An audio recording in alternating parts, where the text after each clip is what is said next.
처음으로 주님의 은혜를 받았던 그 장소와 시간을 기억하십니까? 말씀을 들으면서 처음으로 가슴이 뜨거워졌던 그 시간, 처음으로 나의 죄가 떠올라서 처음으로 부르짖어 회개하며 기도했던 때, 장소, 언제입니까? 처음으로 내 마음을 주님께 열어드리고 내 인생 주님께 내어드린 장소는 어디입니까? 첫 은혜, 첫사랑의 장소와 시간은 매우 소중합니다.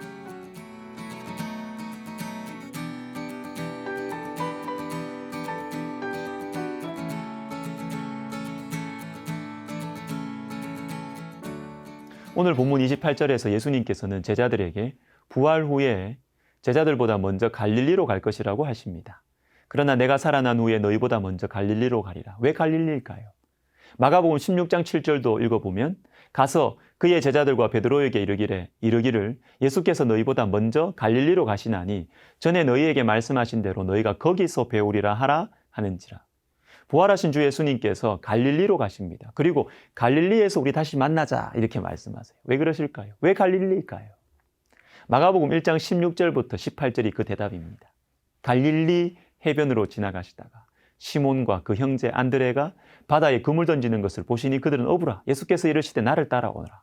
내가 너희를 사람을 낚는 어부가 되게 하리라 하시니 곧 그물을 버려두고 따르니라. 여러분, 갈릴리는 제자들이 예수님께 인생을 맡겨드린 첫 장소입니다. 예수님을 따라가기로 처음으로 작정하고 그 첫걸음을 떼었던 곳, 첫 은혜, 첫사랑의 장소가 갈릴리입니다. 성경에는 갈릴리와 비슷한 메시지를 가진 장소들이 있습니다. 먼저 베델, 창세기 35장을 보겠습니다. 여기에서 야곱은 일생일대의 위기 앞에 주저앉아 있습니다. 이 아들들의 야비하고도 잔인한 행동들 때문에 주변 모든 사람들에게 야곱은 미움의 대상이 되었습니다. 일생일대의 위기가 찾아온 것입니다. 두렵죠? 앞이 캄캄하죠? 이런 상황 속에서 하나님께서는 야곱에게 베델로 올라가라고 하십니다. 하나님이 야곱에게 이르시되 일어나 베델로 올라가서 거기 거주하며 내가 내 형 에서의 낯을 피하여 도망하던 때에 내게 나타났던 하나님께 거기서 제단을 쌓으라 하신지라. 여러분, 왜 베델일까요? 야곱이 형과 아버지를 속이고 장자의 복을 가로챈 후에 형의 손에 죽을까 봐 두려워하면서 도망치던 그 길에 베델에서 하나님께서 야곱을 만나주셨거든요. 환난 중에 있는 야곱을 위로하시고 새로운 소망을 주셔서 다시 일어나 걸어가게 하신 장소가 바로 베델이기 때문입니다. 야곱의 첫사랑, 야곱의 첫 은혜의 장소인 것이죠. 그래서 창세기 35장에서도 하나님께서는 인생 최대의 위기 앞에서 어찌할 바를 몰라 주저앉아 있는 야곱에게 베델로 올라가라, 베델로 올라가라고 하시는 것입니다. 첫사랑, 첫 은혜의 장소로 올라가라는 것이죠. 사사기 2장에 나오는 길갈도 마찬가지입니다. 가나안 땅에 들어간 하나님 백성들은 하나님 말씀에 순종하지 않고 죄를 전념시키고 하나님으로부터 멀어지게 만드는 가나안 족속들을 몰아내지 않았습니다. 죄와 싸우는 게 귀찮은 거죠. 힘드니까 그냥 같이 살자.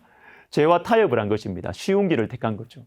이러한 상황에 처해 있는 하나님 백성들에게 하나님께서 여호와의 사자를 보내십니다. 사사기 2장 1절 여호와의 사자가 길갈에서부터 복임으로 올라와 말하되. 여러분, 이 말씀에서 특이한 부분은 여호와의 사자가 어디에서부터 어디로 왔는지 장소를 밝히고 있다는 것입니다. 길갈에서부터 복임으로. 하나님 백성들이 지금 있는 장소는 복임입니다. 복임의 뜻은 우는 자들. 하나님 말씀에 불순종해가지고 지금 막 고생을 자초했어요. 이 고생하고 있는 사람들이 지금 울고 있습니다. 그런데 이 눈물은 회개의 눈물도 아니고 은혜를 받아서 흘리는 기쁨의 눈물도 아니에요. 힘들어서 울고 두려워서 울고 걱정돼서 울고 서러워서 울고 울고만 있었던 것이죠. 복음이라는 장소는 하나님 백성들의 영적인 상태, 죄를 끊어내지 못해서 힘들어하면서도 울고만 있지 아무것도 하지 않는, 회개도 안 하고 순종도 하지 않는, 울고만 있는 현재의 영적 상태를 보여주고 있는 것입니다. 이렇게 울고만 있는 사람들에게 여호와의 사자가 오는데 길갈에서부터 왔다고 하십니다. 왜 길갈일까요? 여호수아 5장을 보셔야 합니다. 그때 여호와께서 여호수아에게 이르시되 너는 부싯돌로 칼을 만들어 이스라엘 자손들에게 다시 할례를 행하라 하심에 그곳 이름을 오늘까지 길갈이라 하느니라. 여리고성 앞에서 할례를 행하라. 이 하나님의 말씀에 순종한 장소가 길갈이에요. 전쟁 앞두고 할례 행하면 싸울 수 없어요. 그런데 하나님 말씀이니까 하나님 믿고 순종해버린 장소, 이것이 바로 길갈. 나의 전쟁은 하나님의 손에 달려있다는 것을 믿었던 그 신앙의 장소 길갈입니다. 그래서 사사기 2장에 나오는 여호와의 사자가 길갈에서부터 올라온다라는 이 사실을 성경에서 말씀해 주시는 이유는 길갈의 믿음을 회복해야 한다는 것입니다. 복임, 울고만 있지 말고 길갈로 돌아와야 된다라는 것이죠. 주님은 우리에게 갈릴리로 가라고 하십니다. 갈릴리에서 만나자. 길갈로 돌아오라고 하십니다. 베델로 올라가라고 하세요. 걱정과 서러움 때문에 울고만 있지 말고 베델로 올라가라. 이불 속에 있지 말고 좀 박차고 길갈로 나가라. 길갈로. 갈릴리에서 만나자. 이렇게 말씀하십니다. 여러분, 우리의 베델, 길갈, 갈릴리 어디입니까? 예배라고 할 수 있어. 예배가 회복될 때 그리스도인들의 삶은 다 회복될 수 있습니다. 여러분, 우리 기도하겠습니다.